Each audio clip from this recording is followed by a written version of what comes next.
ತಿರುಪತಿಯಿಂದ ಮಂತ್ರಾಲಯಕ್ಕೆ ತೆರಳುತ್ತಿದ್ದ ವೇಳೆ ಸಂಭವಿಸಿದ ರಸ್ತೆ ಅಪಘಾತದಲ್ಲಿ ತೀವ್ರವಾಗಿ ಗಾಯಗೊಂಡು ಮೃತಪಟ್ಟಿದ್ದ ಮಂಗಳೂರಿನ ಯಕ್ಷಧ್ರುವ ಪಟ್ಲ ಫೌಂಡೇಶನ್ ಕೇಂದ್ರೀಯ ಸಮಿತಿಯ ಜೊತೆ ಕಾರ್ಯದರ್ಶಿ ರವಿ ಶೆಟ್ಟಿ ಅವರ ಪಾರ್ಥಿವ ಶರೀರವನ್ನು ಮಂಗಳೂರಿಗೆ ತರಲಾಯಿತು.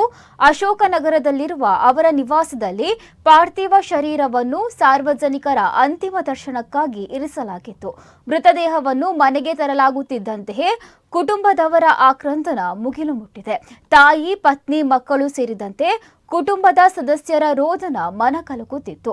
ರವಿ ಶೆಟ್ಟಿ ಅವರ ಬಂಧು ಬಳಗ, ಸ್ನೇಹಿತರು, ಅಭಿಮಾನಿಗಳು ಹಾಗೂ ವಿವಿಧ ಕ್ಷೇತ್ರಗಳ ಗಣ್ಯರು ಮತ್ತು ಸಾವಿರಾರು ಸಾರ್ವಜನಿಕರು ಅಂತಿಮ ದರ್ಶನ ಪಡೆದು ಪುಷ್ಪ ನಮನವನ್ನು ಸಲ್ಲಿಸಿದ್ದಾರೆ.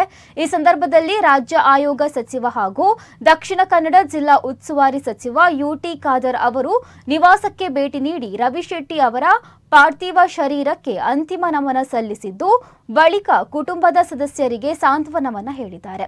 ಶಾಸಕ ವೇದವ್ಯಾಸ್ ಕಾಮತ್, ಉದ್ಯಮಿ ಶಶಿಧರ ಶೆಟ್ಟಿ ಬರೋಡ ಸೇರಿದಂತೆ ಹಲವು ಗಣ್ಯರು ಉಪಸ್ಥಿತರಿದ್ದು ರವಿ ಶೆಟ್ಟಿ ಅವರಿಗೆ ಅಂತಿಮ ಗೌರವವನ್ನ ಸಲ್ಲಿಸಿದ್ದಾರೆ.